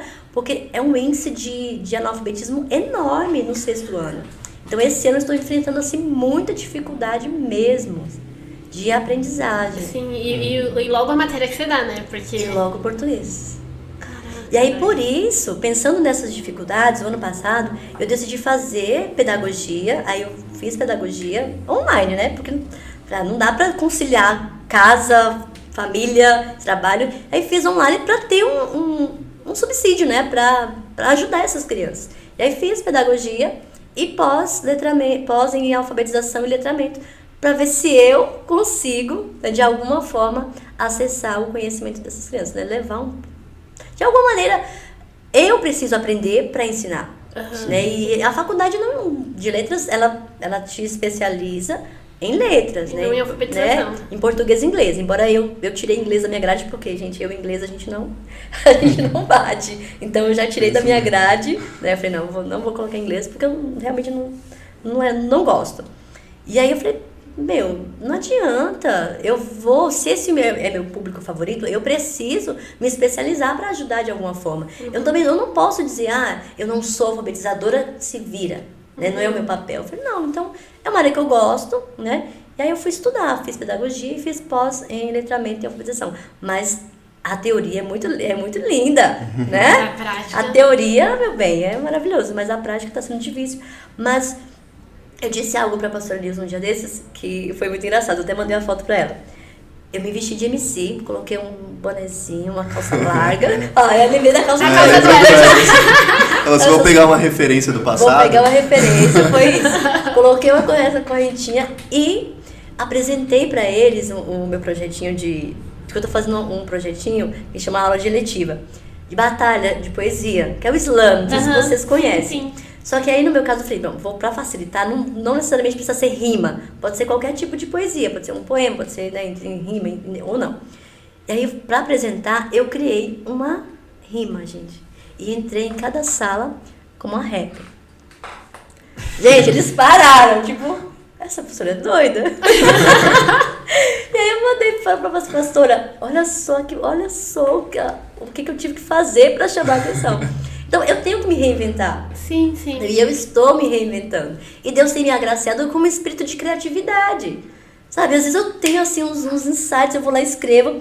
Eu escrevi um rebate pra tal da MC, né? A MC, que eu nem compensa falar o nome dela. Eu não sei se vocês viram aí. MC, não... não compensa falar, né? Mas o que aconteceu? Ela falou algo depreciando o professor. Que professor... Não tinha nada que fazer, não tinha o que fazer em casa não tinha nada que fazer em casa, por isso que ele ia para a escola para ganhar só 5 mil e ela ganha 70 mil em 30 minutos. E aí, nossa, que horror. Uma coisa assim. Aí eu falei, não, peraí. Aí eu criei um rebate, mas eu não posso falar porque eu ainda vou apresentar esse projetinho lá no final do semestre. Mas assim, Deus tem me dado um espírito de criatividade muito grande, sabe? E graças a ele eu tenho conseguido fazer um bom trabalho. Não é fácil. Sim, mas às vezes as professoras olham assim e falam, meu Deus, ela é doida. Gente, eu sou doida. Eu carrego meu material num carrinho de feira. Então eu sou, na escola, a professora do carrinho de feira. Porque tem tanta coisa lá dentro que eu não vou ficar andando com mochila, porque eu tava ficando com dor aqui. Então já começa por aí, gente. Meu carrinho de feira já fica lá, então os alunos já sabem que aquele carrinho de feira da Pro... E dentro daquele carrinho de feira tem de tudo. Tem um monte de coisa. Então, é um carrinho mágico. É um carrinho mágico. Tomate. Então, assim, eles falam, professora, você vai pra feira? Eu falo, não, aqui só tem material. Mas é engraçado. Então, eu tenho, assim, me libertado de certos estereótipos, sabe? Não me importa a opinião dos outros. Então, e no começo é difícil, porque, você é trouxa. Pra que você tá fazendo isso? Demais, né? E eu imprimo as coisas em casa, faço as coisas, levo, compro, sabe? Levo... Ah, não, você é boba, você é trouxa, como que você pode fazer isso? O governo não nos dá nada. Fala, gente, mas eu faço por mim, pelo meu trabalho. Se eu quero ter um bom trabalho, eu preciso investir, eu preciso estudar, eu preciso fazer algo diferente. Não adianta eu ficar reclamando e não fazer nada. Então, por isso eu sofro, né, algumas assim, é taxada como trouxa, como doida, mas eu não me importo. Eu faço porque eu amo mesmo, eu amo o que eu faço, gente. Caraca. E essa semana, na quarta-feira, eu falei, bispo, pelo amor de Deus, derrama aqui 1 litro de óleo na minha cabeça porque o negócio tá difícil. Ele falou, filha, mas por que você não faz outra coisa, presta outro concurso? Aí eu parei e falei, é mesmo, né? Aí eu fui pra casa com isso, pensando, acho que eu vou fazer outra coisa. Porque realmente essa semana foi muito difícil. Pela situação que aconteceu na escola, o aluno que assassinou a professora. Então isso mexeu comigo, né? Você fala, óbvio, poxa vida, a qualquer momento pode ser comigo, pode ser com um colega dessa escola. Né? Que Deus nos livre e guarde a todas as escolas. Mas ninguém está livre. A insegurança é enorme dentro das escolas. Então eu fiquei abalada emocionalmente essa semana. Aí eu falei, bispo, derrama aí um óleo na minha cabeça, eu tô muito cansada, estressada. Ele, então, vá fazer outra coisa, filha. Mas é em casa, sabe, pensando, que outra coisa eu poderia fazer? E derramar tanto amor, sabe? Gente, é difícil, mas eu olho para as situações difíceis, mas também eu olho para aquele aluno que me abraça, como teve uma situação, no final do ano e falou assim para mim, professora, eu preciso te dar um abraço. Ela entrou na sala dos professores, eu preciso te dar um abraço. Eu, tá bom. Professora, você me transmite paz. Uau. Gente, isso já anula, sabe? Anula todos os problemas que eu vivo dentro da escola. Então, quando você ouve isso, eu falo, vale a pena. Vale a pena. E aí você ouvir no final do ano, né, da sua equipe gestora, Daiane, eu preciso de mais professores aqui na escola como você. Sim. Então, é Deus, sabe? Eu falo, Senhor, é o Senhor. Se não for o Senhor na minha vida, nada disso. Então eu sei que eu tô ali por um propósito. Sim, pra sabe? tocar vidas, né? Pra tocar vidas. E aí entra na questão também do que eu passei na minha infância. E essa semana teve uma situação, gente, que eu falei, meu Deus, eu tenho um propósito de eu estar aqui. A menina desmaiou no meu colo. Ela desmaiou. Ela tem problema de ansiedade, né, por situações que ela passou, e ela confiou em mim, em contar, sabe? E aí eu pude compartilhar também da minha história com ela. Eu falei, olha, você não tá sozinha, eu também passei por isso, né? Então, e eu falei, olha, foi Deus que me curou dessa ferida, então Ele também pode te curar. Então, aos poucos, eu consigo falar do amor de Deus pela minha vivência. E aí ela tava muito ansiosa, e eu percebi que ela tava chorando. Aí quando eu cheguei perto dela, porque eu segurei na mão dela, ela desmaiou. Foi aquele desespero, né? Eu tentei manter a sala calma, eles ficaram no lugar e foram chamar a gestão, enfim. Mas assim, você poder abraçar, levar uma palavra, isso faz diferença. Eu não tô ali só para passar a língua portuguesa, o conhecimento da língua portuguesa. Eu sinto que eu tô ali para falar de Jesus e para mostrar que é possível, que Deus pode transformar vidas. Gente, são cada histórias que eu ouço que eu falo, Senhor, se o Senhor não entrar na vida dessa criança como o Senhor entrou na minha vida, ela vai se perder. Então, por isso que eu falo, não quero fazer outra coisa, é isso que eu quero. É isso que eu quero ser professora. Nossa, incrível, né? Nossa. Eu queria que você falasse um pouco também, você citou sobre a sua infância, eu queria que você falasse, você já ministrou bastante sobre o amor de Deus. Isso, Eu quero que você fale um pouco sobre o amor de Deus aí pra gente no podcast. Gente, olha, quando eu ministrei, a primeira vez que eu ministrei num encontro com Deus, que foi algo também assim, que hoje eu falo, meu Deus, foi algo extraordinário. Todas as ministrações que Deus nos dá são extraordinárias, porque você ouvir a voz de Deus e poder falar é algo extraordinário. Mas a experiência que eu tive no primeiro encontro com Deus foi... Em que ano foi, você lembra? Meu Deus, em que ano foi? Nossa, eu fui em um que você ministrou que eu achei que eu ia morrer de tanto chorar. Deus me livre. Gente, nossa, eu não vou lembrar. Eu não lembro quando a gente começou a fazer o encontro com Deus. Mas eu lembro que nós ainda estávamos lá no Saraiva, né? Perto do Saraiva. Perto do Saraiva, na Bartolomeu. Mas o ano exatamente, desculpa, eu não vou lembrar. Tudo bem. Mas assim, foi algo assim, ó. Eu achava assim incrível as pessoas que ministravam no encontro, sabe? A primeira vez que eu fui no encontro foi para ser ministrada, né? Falei, uau! E até então eu nunca tinha ministrado na igreja, né? Eu ministrava lá na assembleia, na escola bíblica, mas de subir no púlpito, nunca. Então, quando eu fui para o encontro a primeira vez, eu pensava, nossa, será se um dia eu vou ministrar? E aí eu estava em casa e pensei, agora eu não lembro se eu pensei ou se eu sonhei, mas foi algo muito nítido. O bispo vai me chamar para ministrar e eu vou ler essa carta e vou falar do amor de Deus.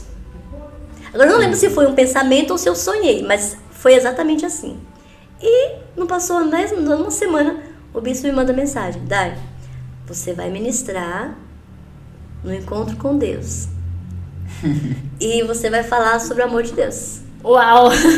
Eu falei, bispo, eu já sabia, já sentia isso. E essa carta que eu falo, eu não sei se é nesse encontro, mas eu ganhei a carta da Tati, lembra da minha primeira pastora? A gente trocava muita cartinha. E ela me escreveu uma carta falando exatamente do amor de Deus. Eu deveria ter trazido a carta, eu acabei esquecendo. Mas ela na carta, ela dizia que Deus me amava, né? Que eu não estava só, que apesar das lutas que eu estava passando, que Ele era comigo. Então a carta, assim, nossa, é muito linda. E aí, eu lembro que eu falei, Senhor, é isso, eu vou ler essa carta. Mas até então, eu falava, tá, eu só vou ler a carta, Senhor, e a administração agora? é isso, e a administração? Deus abençoe. Gente, foi assim, foi correria.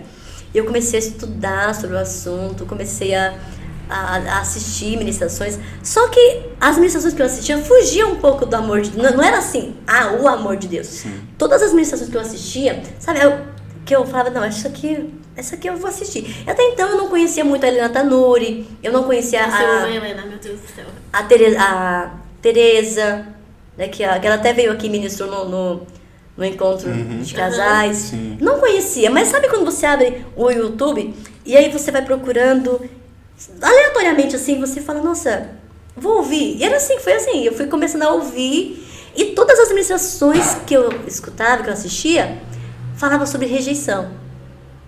E falava muito de abuso. Todas as ministrações que eu estava preparando para o encontro, né, falavam sobre abuso, falavam sobre rejeição. Eu falei, tá, mas onde é que entra o amor de Deus nessa história, Senhor? O que isso quer? E agora? E comecei a orar, comecei, sabe, a entrar mesmo num propósito de oração, e buscando, e nada. E o encontro do Dadá tá só chegando e eu nada. A única coisa que eu tinha em mãos era a carta. Era só a carta. Eu falei, meu Deus, e agora? Gente, no último dia, que foi na sexta-feira o encontro, nós fazíamos aos sábados, né? A gente ia no sábado cedinho. A gente não ia no sábado à noite até então. Falei, Senhor, ou é agora? Ou é agora? Eu não tenho mais tempo, Senhor. Como eu não tenho? E aí, quando eu abri assim no YouTube, apareceu um pastor que eu nunca ouvi falar dele. Falei, vou assistir essa ministração. Gente, eu assisti e eu chorei tanto. E aí Deus, no sofá, eu lembro como hoje. O Emerson chegava meia-noite em casa. E aí, quando ele chegou, eu tava chorando. E aí eu comecei a escrever e chorar ao mesmo tempo. Eu falei, Senhor, não é isso. Quando eu finalizei, Deus falou assim, não é isso. Você vai falar da sua experiência. Você vai falar do seu abuso. Até então eu nunca tinha tocado no assunto com ninguém. Era só o Emerson que sabia. Caraca. Gente, e aí nessa ministração, o pastor, ele falava isso. Olha, você precisa contar. E ele também tinha sofrido uma traição, um abuso, uma rejeição. E ele falava, você precisa contar. E aí, quando eu falei, meu Deus, como assim? Eu não posso. Eu nunca abri isso pra ninguém. Né? Ninguém sabe disso, é só o Emerson que sabe. E Deus falava, você precisa contar. E vai ser nesse encontro, você precisa contar. Eu falei assim, mas onde está o teu amor? E aí Deus começou a falar. O meu amor tá aí. Você vai contar e eu vou te curar. Você precisa contar para você ser curada. E para curar outras pessoas. E aí que entra o meu amor. Nossa, enfim. Eu falei, amém. Só que foi muito difícil. E aí, aí quando o Emerson chegou, eu tava chorando. Ele falou, filha, o que foi? Eu falei, amor, eu não sei. Mas eu preciso contar. Então amanhã você vai ver o que vai acontecer. Então eu só preciso que você ore por mim. Ele, tá bom, eu vou orar por você. Gente, não era eu. Eu olho assim e falo, não era eu naquele encontro ministrando. Eu nunca tinha ministrado assim para tantas pessoas. E aí, sabe, Deus foi falando. E eu até escrevi um roteirinho, mas, sabe, na hora assim, foi algo muito lindo. Eu me sentia assim, fora de mim, sabe? Eu me sentia fora de mim. E aí, quando eu terminei de falar, que eu falei da questão do abuso.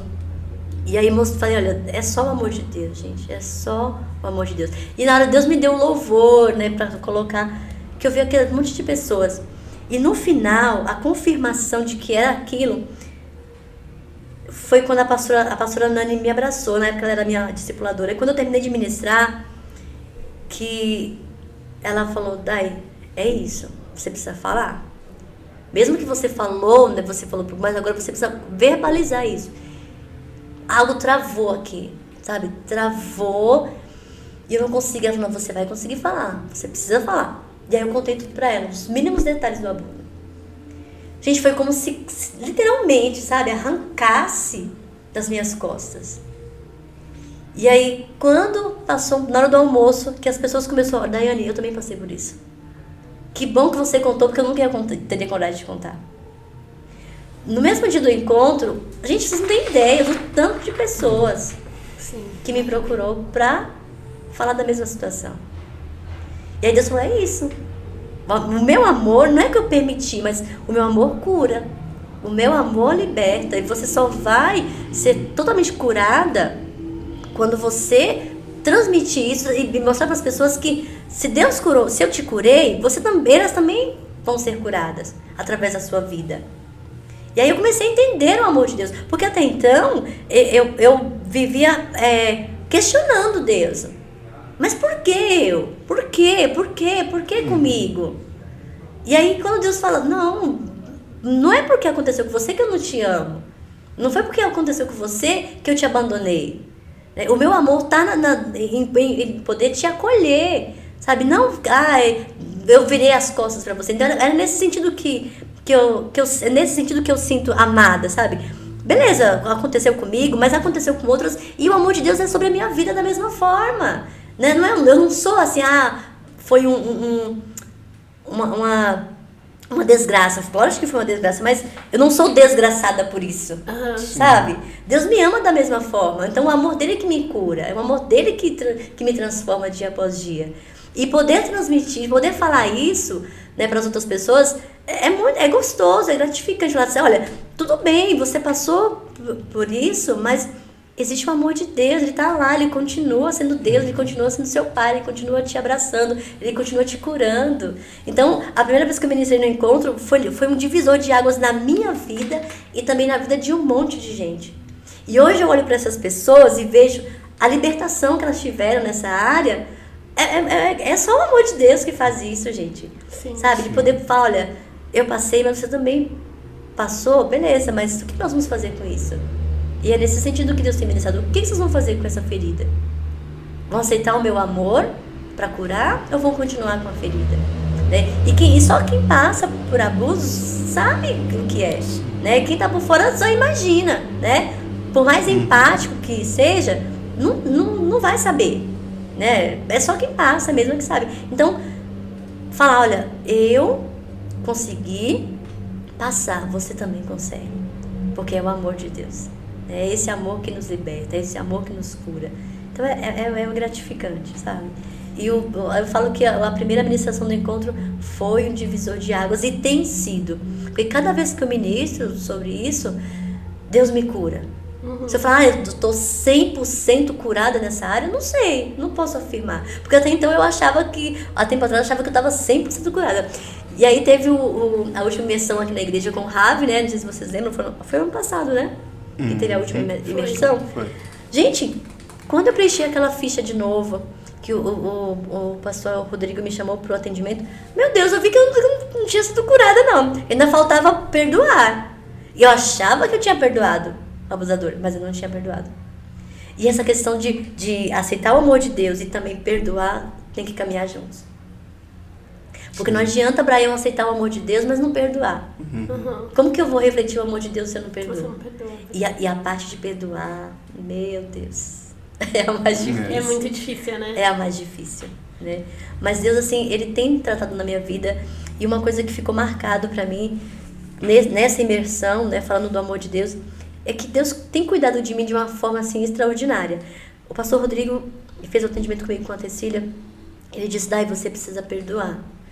E até então, fazia muitos anos que eu não via o abusador. Muitos anos mesmo. E pra mim eu sentia assim, alívio. Que bom que eu nunca mais vi, sabe? Mas o pastor Rodrigo falou, olha, Deus vai preparar. Um dia, você vai olhar olho no olho, mesmo que você não diga, mas você vai dizer em pensamento, eu te perdoo. Gente, na mesma semana, eu tive que ficar de frente com a pessoa assim, ó. Sabe? Você abriu o portão e depois de muitos anos, nossa, as minhas pernas tremiam. Eu não sabia o que falar. Mas na hora eu lembrei do que o pastor falou. Mesmo que você não verbalize, mas no seu pensamento. Gente, eu olhei pra pessoa e ela falando comigo, assim, me tratando normal, porque, né? Oi, tudo bem? Quanto tempo? Nossa, você precisa ir em casa. E eu assim, no portão assim, ó. Mas na hora eu lembrei. Eu olhei bem no olho e eu falei, eu te perdoo. Gente, eu não sabia se eu chorava, eu segurei o choro, porque senão a pessoa, né, que estava lá também ia perguntar, por que você tá chorando? Né? E aí, mas depois disso eu tenho me sentido melhor, sabe? Tenho me sentido mais aliviada nesse sentido. E hoje acho que se eu olhar para a pessoa de novo, talvez eu não vou olhar com raiva, né? Sim. Então Deus tem preparado, sabe, o caminho, Deus tem preparado o tempo certo. E é um processo, eu falo que a cura, né, é um processo. E é um processo doloroso. E muitas vezes o inimigo sabe disso, né? Que a nossa cura só é completa quando a gente perdoa. E muitas vezes vem coisas na minha mente. Não, isso não merece perdão. Não, esse tipo de coisa não merece perdão. É claro que hoje eu tenho uma visão totalmente diferente a respeito de abusador, de estuprador. Na minha opinião, pode ser que isso choque. Na minha opinião, um estuprador, um abusador, deveria ter a castração química. Ah, mas pastora, mas e o amor de Deus? O amor de Deus vai continuar sobre a vida da pessoa, do mesmo jeito. Mas de alguma forma ela precisa pagar pelo que ela fez. Ah, mas você vai lançar sobre a pessoa a sua punição. Mas, gente, é difícil você falar assim, olha, o abusador, ele foi curado. A gente não sabe.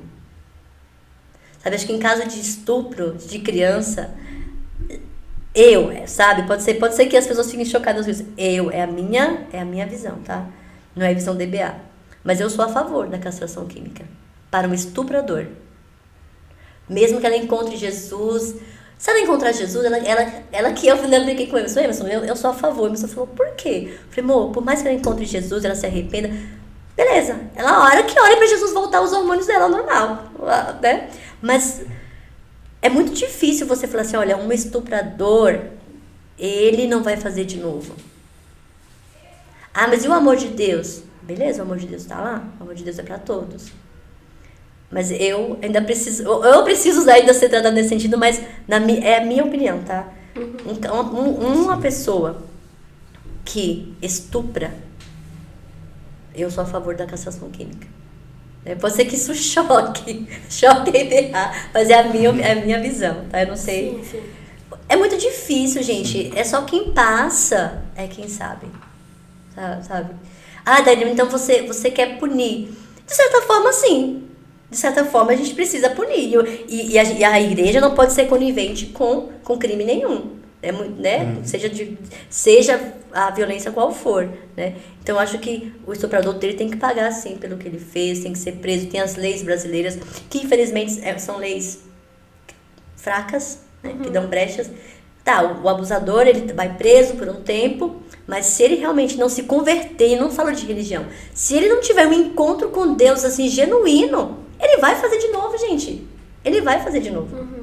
Né? E é algo que precisa ser tratado na mente, precisa ser tratado espiritualmente, precisa ser tratado por psiquiatra, psicólogo. Infelizmente, os estupradores, os matadores, eles não têm esse acompanhamento. Colocar na cadeia é apenas ali reter por um tempo o problema. Mas não trata, a gente sabe, né? Que o nosso poder judiciário não trata o problema, só prende ali por um tempo. Né? Sei lá, 5, 10 anos, beleza. Durante aquele tempo a pessoa não vai fazer. Mas durante esse tempo precisaria ter um monte de coisas para que realmente a pessoa fosse recolocada na sociedade, para que isso não acontecesse. Tanto é que a gente vê tantos casos, né, de pessoas que matam, né, o feminicídio, matam a mulher, depois vai preso e depois sai e mata a outra. Então acho que a gente precisa, né, entender esse processo de a graça de Deus. E também, não, tem a graça de Deus, eu acredito na graça de Deus, mas a pessoa está disposta a receber a graça de Deus, ela quer a graça de Deus, enquanto a graça de Deus não vem sobre a vida dela, ela vai continuando fazendo aquilo que é errado. Então é nesse sentido. Dai, ainda sobre o amor de Deus, eu queria que você falasse sobre o grande milagre, né? Meu Deus, vamos lá. Sua filha. A Sossô, né? Dentro desse processo de amor de Deus, eu entendo que Ele permitiu que eu também ficasse esse tempo de espera para engravidar, para entender, né, o amor dele também. E é claro, gente, esperar por algo, não é, ninguém gosta de ficar esperando nada, né? Sim. Esperar um ônibus, esperar um Uber, ninguém gosta de esperar, né? Ainda mais nessa geração, nós somos muito, assim, né, imediatistas. E quando eu decidi engravidar, nós já estávamos com 7 anos de casado.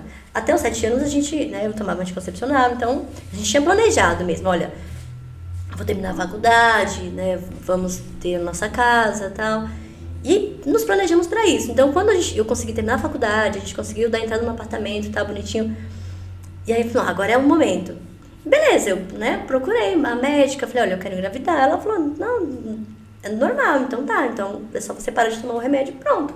Só que nisso, ficou 1 ano tentando e nada. Aí eu falei, não, tem alguma coisa estranha com o meu corpo, né? Não tô menstruando, então tem alguma coisa estranha. E foi em outra médica, ela falou, não, então vamos averiguar, né? E aí quando ela pediu um monte de exames, que eu levei o resultado, ela falou, uau, nós temos um problema, Daiane, nós temos 2 problemas. Eu vejo que você só tem uma trompa, a outra tá obstruída. Eu falei, tá, mas não é só desobstruir, não é só fazer uma cirurgia? Ela falou, não é bem assim. Então a sua chance já cai 50%. Uau!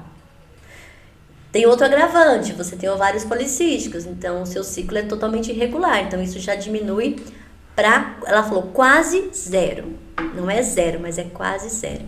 Então o melhor caminho que eu recomendo para você não é a fertilização, não é a inseminação, porque pode ser que a gente faça a inseminação e o óvulo vá para a trompa errada, vai para a trompa que está entupida, então ele vai se perder. Então, no seu caso, o melhor processo é a fertilização in vitro, né? A gente vai pegar o esperma, vai pegar o seu óvulo e vai fertilizar e colocar no seu útero. Falei, tá bom. E aí ela me indicou uma clínica, a Faculdade de Medicina do ABC, que é pago, mas por ser uma faculdade, você paga só a medicação e o tratamento é bem mais em conta. Você aceita? Eu falei, tá bom. O IANSP, ele não faz esse tipo de tratamento, né? Eu sou como servidora, mas lá eles fazem só a fertilização, eles fazem a inseminação, perdão, eles não fazem a fertilização. E aí ela me encaminhou, eu comecei nesse processo, o Emerson também. Aí descobrimos também que nesse processo os bichinhos estavam fraquinhos, né? E aí, beleza, foi todo esse processo, vamos lá, né? Corre pra aqui, corre pra lá, com exames, vai. Resumindo, foram 3 anos, longos 3 anos e meio, né? Nesse vai, exame pra cá, exame pra lá, e tento daqui e nada. Até que um dia, né? E nesse processo, gente, foi muito doloroso. Eu chorava muito. No começo também eu não queria o tratamento, no primeiro ano eu não queria, não aceitava. E aí eu tive uma conversa o bispo conversou comigo, falou, Dai, a medicina existe para isso. Deus que deixou. Né? Deus que deixou. Então, se a médica deu esse caminho para vocês, e vocês, graças a Deus, têm condições, você trabalha, o meu mesmo trabalha, mesmo que vá pagar, mas vá, né? Filha, vá, faça. E aí que eu abri a mente para isso, né? Então aí nisso já perdi um tempo, né? Porque eu fiquei mais ou menos com 1 ano nessa resistência. E aí eu falei, tá bom. Aí foi onde a gente, né, começou todo o processo. E aí eu comecei a orar. Eu falei, Senhor, eu quero um filho, Só que aí a oração era só eu quero, né? E nada.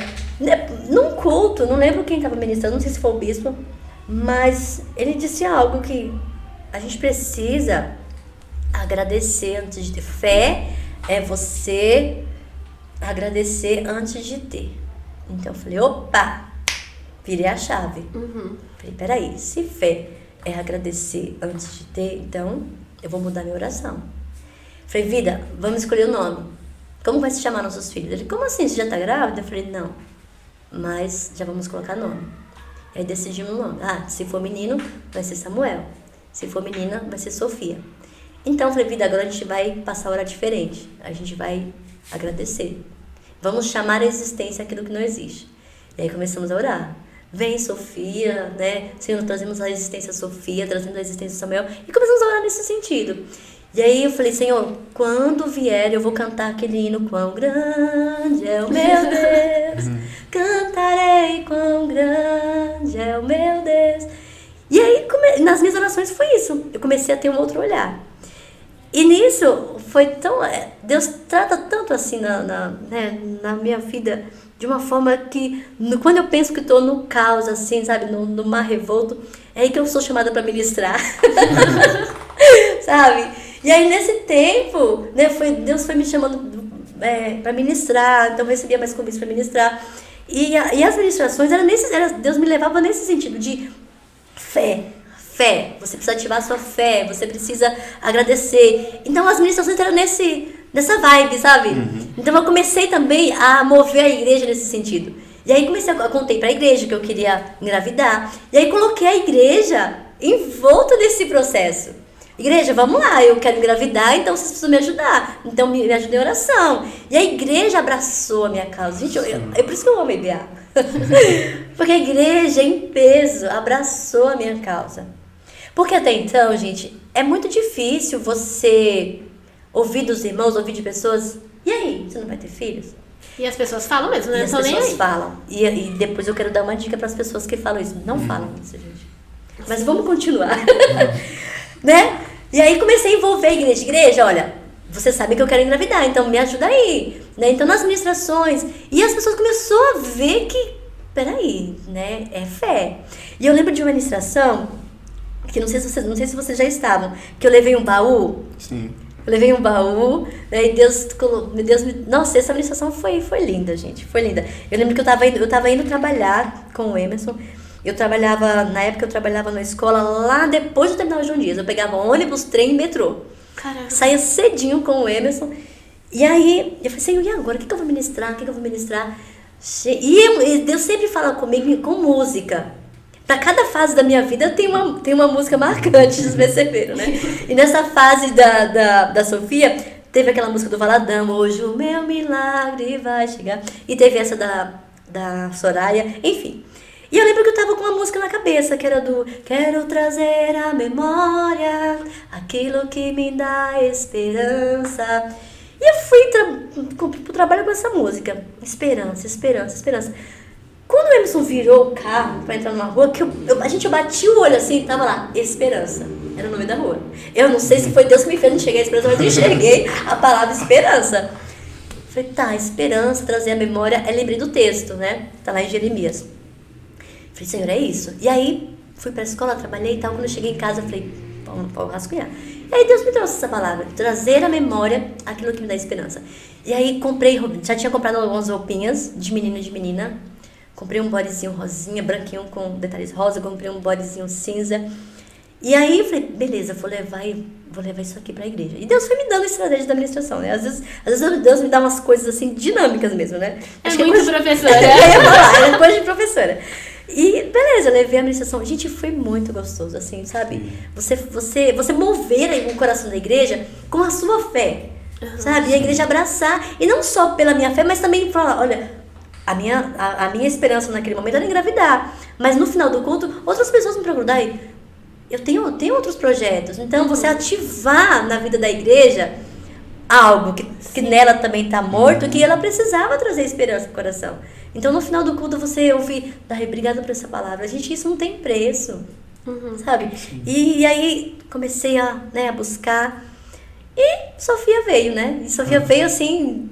naturalmente, né? Tava no meio do processo. E aí eu lembro que o último exame que eu fui fazer, o médico disse assim, foi lá em Santo André, o médico disse, olha, tem uma boa notícia, você tá ovulando.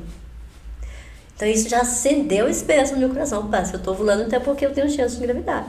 Falei, Emerson, meu filho, bora lá. Estou ovulando.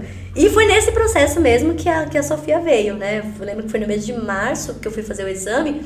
E acho que foi em abril, nesse meio, que eu engravidei. Mas eu só fui descobrir mesmo no mês de maio. Eu comecei a sentir muito sono. Mas como eu acordava às 4 da manhã, porque eu trabalhava longe, então eu achei normal, né?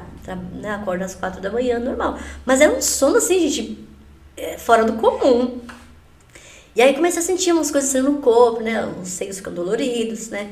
Pra quem já engravidou sabe. E eu falei, não, tem alguma coisa estranha, né? E aí comecei a sentir muito enjoo, assim, umas coisas assim, enjoo, mas não de chegar a vomitar e nada. Mas um corpo estranho. E aí eu falei, vou fazer um teste. E eu lembro que eu fui tomar uma vacina que eu não deveria ter tomado, que era acho que da rubéola. E eu fui com meu padrasto, gente do céu, eu cheguei no posto quase colocando os negócios pra fora. Mas também porque o meu padrasto, ele é muito rápido no volante, sabe? Assim, aí eu falei, não, deve ser por conta que ele é meio Rubinho Barrichello, assim, no volante. E aí tomei a vacina, só que o enfermeiro, ele não perguntou se eu tava grávida, eu também não sabia. Mas eu não deveria ter tomado, mas graças a Deus que a Sofia, né, nasceu perfeita. Tomei as vacinas que estavam atrasadas, tal. E aí, falei, nossa, mas mesmo assim, na minha semana eu comecei muito estranho. Falei, vou fazer um teste. Eu lembro que eu cheguei da escola, a Jéssica morava em cima com o Fábio, e comprei o teste, cheguei em casa já ansiosa, fiz o teste, lá no banheiro, aquele teste de xixi, né? Aí deu 2 pauzinhos vermelhos, rosa, bem rosinha. Tá, e agora? E aí, não, gente, eu fiquei assim, ó. Aí gritei, Fábio! Ele desceu correndo, desesperado. Eu falei, Fábio, corre. Vai na farmácia de novo. Vai na farmácia que tem alguma coisa errada. Esse trem aqui tá quebrado. Esse negócio tá quebrado, Fábio, vai lá. E aí o Fábio foi, trouxe, aí fiz de novo, deu positivo, 2 pauzinhos. E aí aquela gritaria, aquela choradeira, eu lembro que tava a Gé, a Day, a Rô, meninas, deu positivo. E eu não sabia se eu chorava, se ria, se gritava. E, não, gente, tá errado. Vamos no posto.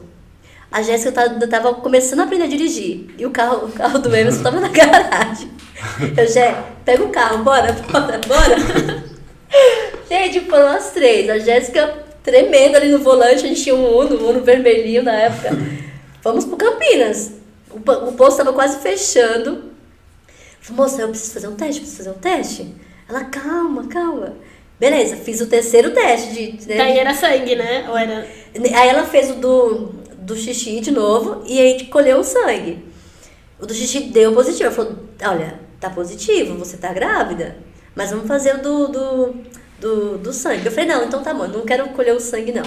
Eu vou amanhã numa clínica particular e faço aquele que é da contagem, acho que é do beta, uma coisa assim.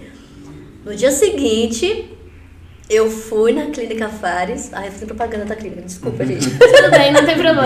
Eu fui na clínica e fiz o quantitativo. Já peguei o resultado na hora.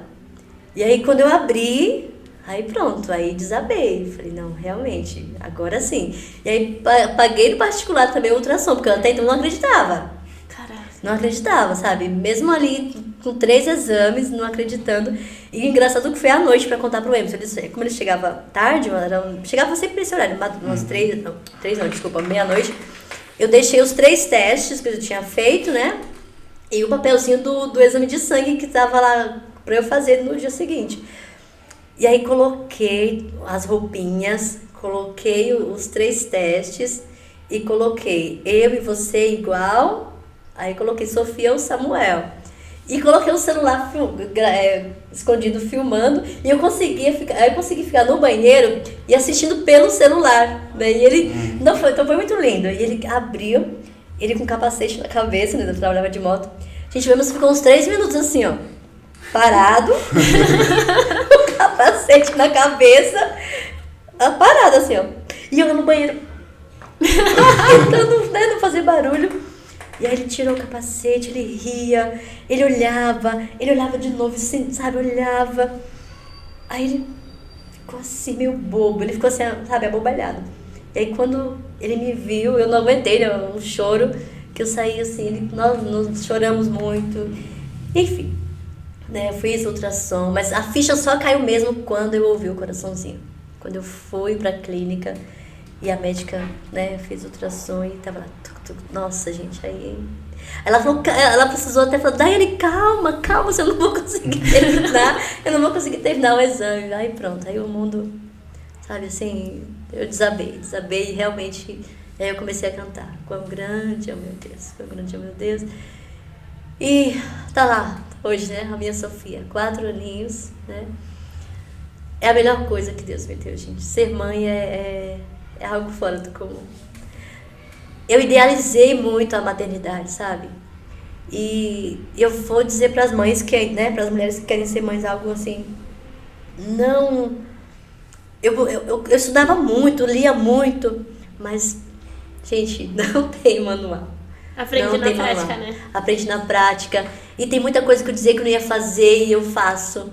Nossa, eu nunca vou bater. Gente, Sofia de vez em quando leva umas palmadas, sabe? Criança é única.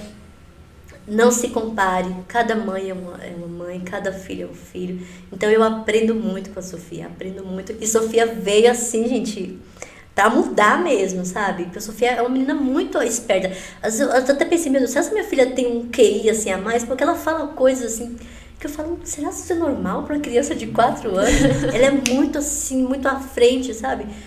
Mas é um desafio. A maternidade é um desafio, mas ao mesmo tempo é a coisa mais gostosa do mundo.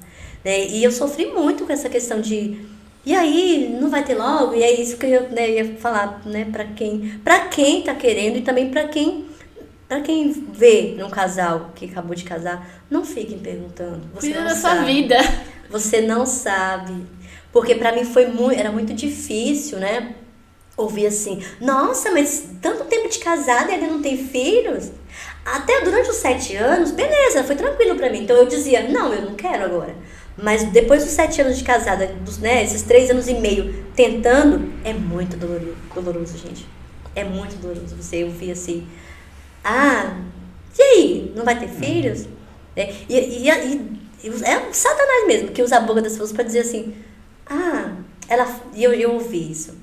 Uma pessoa falou assim, até então eu falava, não, eu não quero. E aí a pessoa falou assim, que ela não é porque ela não quer, não é porque ela não pode. Nossa. Pessoa do cão mesmo, fala sério, gente. Nossa, assim, dá E a pessoa dar lugar pra Deus, não tem intimidade com a pessoa, sabe? Eu fui viajar pra Minas Gerais, e aí tava numa conversa com meu tio, e essa pessoa era amiga do meu tio. E ele falou assim, alguém do lado perguntou, você não tem filhos? Eu falei, não. Ela fala isso não é porque ela não quer, porque ela não pode. Satanás mesmo, sabe? Nossa, gente, aquilo, né, acabou comigo. Né? E tantas outras coisas que eu ouvia. Então, não pergunte pro casal, sabe? Não fique assim, e aí, quando é que vocês vão ter filhos? Deixa, cada um sabe de si. Porque pra quem não quer mesmo, é de boa, você responde de boa, né? Não quero ter filho agora, ou não quero ter filhos. Tudo bem, mas pra quem tá tentando, pra quem é tentante, ficar essa insistência, essa cobrança, não vai ter filho, é doloroso, isso dói, isso machuca, né? E agora eu falo pra todos, não me perguntem quando eu vou ter o segundo. Sim. Porque estamos no processo também. Mas ali, Brian, o segundo filho, o Samuel, eu tô tão mais tranquila, sabe? Eu tô assim, se vier, amém, sabe? Tô em paz. Mas se não vier, tranquilo. Porque eu já tenho a Sofia. Embora eu tinha planejado 2, mas eu tô vendo que um já é lucro, porque gente, né, a Sofia, ela veio mesmo assim pra mexer muito com as nossas vidas, no sentido bom, mas também assim, dá trabalho, gente. Sim. Dá muito trabalho cuidar de criança. Criando um ser humano, né? Não é uma receita de bolo. E criar, né, e você falou com o nosso assunto legal, criar, gente, não é só dar as coisas. Das coisas você se mata de trabalhar, você dá. Mas o tempo de qualidade e educação que é o mais difícil. E educação cristã que é mais difícil ainda. Né? Você manter ali uma criança nos caminhos do Senhor, sendo apaixonada por Jesus, é muito trabalhoso. Requer muito tempo, requer muita atenção, requer muito de nós. Então, por isso eu falo, a gente está tentando o processo, né? Esses dias eu fui na médica, fiz todos os exames de novo, né? Então, assim, a boa notícia tá tudo bem comigo, eu estou ovulando de novo, né? Então assim, a qualquer momento pode vir, né? O Samuel ou outra menina, né? Embora eu, né, Deus sabe do meu coração, eu quero o Samuel, mas é claro, se vier outra menina, vai ser amada tanto quanto a Sofia. Mas não tô mais com tanta expectativa, entende? Quanto da Sofia. Da Sofia eu orava, Senhor, manda a Sofia. Agora eu não oro mais nesse sentido, assim, Senhor, manda o Samuel. Eu falo, Senhor, seja feita a tua vontade. Seja feita a tua vontade. Então, eu quero outro filho, quero. Não, quero. Sabe, eu quero, mas ao mesmo tempo falo, não quero, sabe? Estamos assim, Senhor, tô fazendo a minha parte, né? É importante fazer os exames, é importante procurar tratamento, beleza. Mas assim, não vou mais partir para fertilização in vitro. Se a Sofia veio naturalmente, né? Então, se Deus quiser me dar um segundo, ele virá naturalmente, né? Sim. Tomo um remedinho, é o metformina, que é remédio para diabetes, mas que também serve para limpar o útero. Então, amém, né? E também, gente, eu tenho 37 anos, né? Então, a idade também conta. Então, à medida que a mulher vai envelhecendo, vai diminuindo a quantidade de óvulos. Então, E também a mente, eu já lido com criança todos os dias, então o desgaste físico é muito. Então vai demandar muito mais de mim. Sim. Então eu estou nas mãos do Senhor. Então não me perguntem quando é que eu vou ter o segundo. E eu respondo, Deus sabe, está nas mãos dele. Sim. Se vier. Ô, Dai, eu não sei, né, como é que tá nosso tempo, mas eu queria fazer uma pergunta também, porque você falou, é isso, né? Você é uma professora que dá aula no 6º ano, então, e ainda mais no PEI, então você trabalha muito. Sim. O Emerson também, não sei como é a rotina dele, mas aparentemente parece que trabalha muito. Mas vocês trabalham muito na igreja também. Então, olha, o Emerson, ele, né, tá trabalhando direto agora mesmo no serviço fixo, né? Das 7 até as 5, mas ele nunca sai às 5, né? Sempre chega em casa mais tarde. E eu trabalho de segunda a sexta, das 7 às 4, né, da tarde, que é um tempo puxado. E aí chega em casa, tem o segundo turno, né? O segundo turno, que é a Sofia e que é a casa. Mas ainda assim a gente, né, tenta conciliar a célula. Embora eu não sou assídua na célula, tanto é que eu não estou liderando célula. Eu faço parte de uma life group, mas eu não lidero, porque justamente por falta de tempo mesmo, né? E realmente, gente, é muito cansativo. Então tem dias que eu chego em casa que o corpo, a mente tá...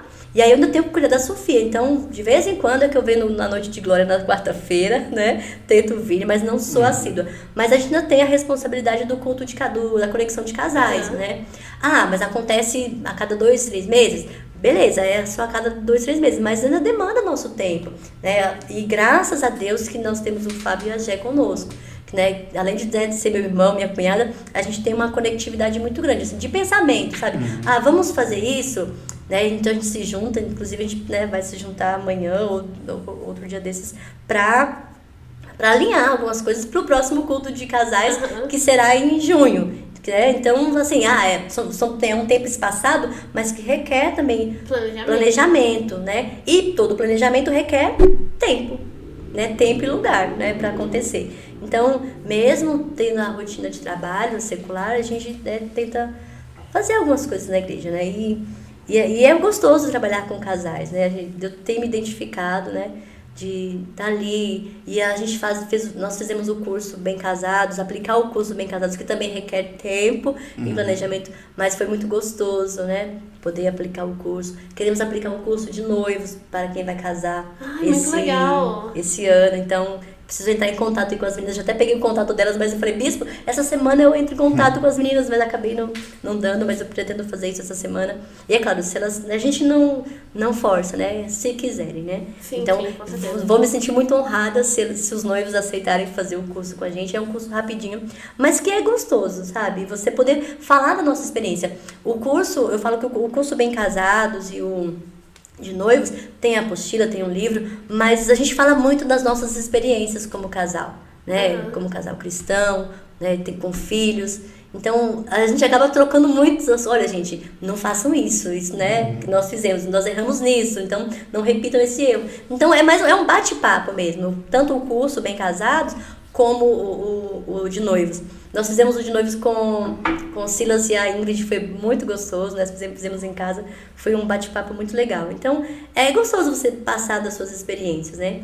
E o Emerson, ele é muito ativo na igreja, agora não tanto assim aqui, porque ele trabalha de segunda a sexta, mas final de semana ele, né, resolve as coisas. E hoje tem a tecnologia, né? O WhatsApp nos ajuda muito, né? Então eu vejo ele manda mensagem pra mim, olha, precisa fazer isso, mas eu não vou poder porque eu tô trabalhando, então vá no banco pra mim, vá fazer essa compra, a igreja tá precisando disso. Então, mesmo ele estando trabalhando, ele tá né, vendo as coisas, precisa comprar isso. Várias vezes que eu tava aqui, aí o Emerson chegava batendo no portão de manhã, assim, eu falei, caramba, ele tá ali. E assim, o Emerson, ele saiu da empresa em 2019, ele foi mandado embora. E desde então ele não trabalhava registrado, né? Mas esse tempo que ele ficou em casa, totalmente dedicado à obra, sabe? Então o tempo dele era para a obra. E agora, graças a Deus abriu uma porta para ele, né? Ele tá trabalhando mesmo registrado, fixo. Então, né, tem que cumprir sua jornada de trabalho, lógico, né? Tem que ser honesto, né, gente? Sim. Né? Então não pode sair largar o trabalho lá e de fazer as coisas da igreja. Então, mas eu vejo ele lá no celular, olha, precisa fazer isso, né? Ele vem no domingo, dá uma olhada, olha, tem que fazer isso na igreja. Então, agora ele tá aprendendo a delegar, né? Porque antes ele fazia tudo. E até isso, eu falava, Emerson, você precisa pedir ajuda. Ele, amor, mas eu não gosto de ver as coisas para fazer na igreja e ficar dependendo dos outros. Eu prefiro eu mesmo ir lá fazer. Fala, vida, mas vai chegar um tempo que você vai começar a trabalhar e você precisa delegar, você precisa, né, falar, olha, fulano faz isso, distribuir funções para você não ficar sobrecarregado. E eu vejo que ele, né, tá aprendendo, tem que aprender, porque ele não tem mais tanto tempo assim. Mas ele faz por amor, e a gente faz por amor. Mas eu vejo assim a dedicação que ele tem com as coisas da igreja, a responsabilidade enorme, e ele faz com muito amor, fazemos com muito amor, né? Claro que eu gostaria de fazer muito mais. E aí, voltando lá no culto de jovens, né? Antes de ter a Sofia, eu e ele éramos mais participativos no culto de jovens, né? Gostava de participar. Mas depois que tem filho, a gente né, precisa ali do tempo com a criança. Inclusive, até às vezes nos cultos de kids eu venho, ou ele vem, ou nem sempre dá pra vir os dois. Então, é muita correria, né? Muita correria, o tempo. Mas na medida do possível, a gente tá abraçando as coisas da igreja, sim. Não, e também tem isso, né? Porque como vocês dois trabalham, o final de semana é o tempo que vocês têm pra curtir a Sofia, né? Sim. Ela tá na creche? Ela vai pra creche? Ela vai pra escola, vai pra escolinha e fica no período integral da escolinha. Então acaba só sobrando no final de semana mesmo, né? Porque ela... Como tem a minha mãe pra cuidar, mas também não quero sobrecarregar a minha mãe, porque criança dá trabalho. Então a gente achou melhor... O tempo que eu fico na escola é o tempo que ela também fica. Então ela fica também das 7 até as 4. E aí eu chego em casa primeiro e a recebo da perua. E esse tempo das 4h30 até 8 horas... Até a bateria acabar? Até a bateria acabar é muita coisa. Aí ainda tem lição de casa, né? Que ela leva às vezes. E tem que dar atenção. E ela é muito assim agitada. A Sofia não para. Né? Então é das 5, ela chega às 5 horas mais ou menos. Até 8 horas, 8h30. E se deixarmos... A pilha dura mais, mas aí não, aí na casa a gente tem a rotina, né? Então, 8h30 já começa a baixar as luzes, baixar o som e bora dormir.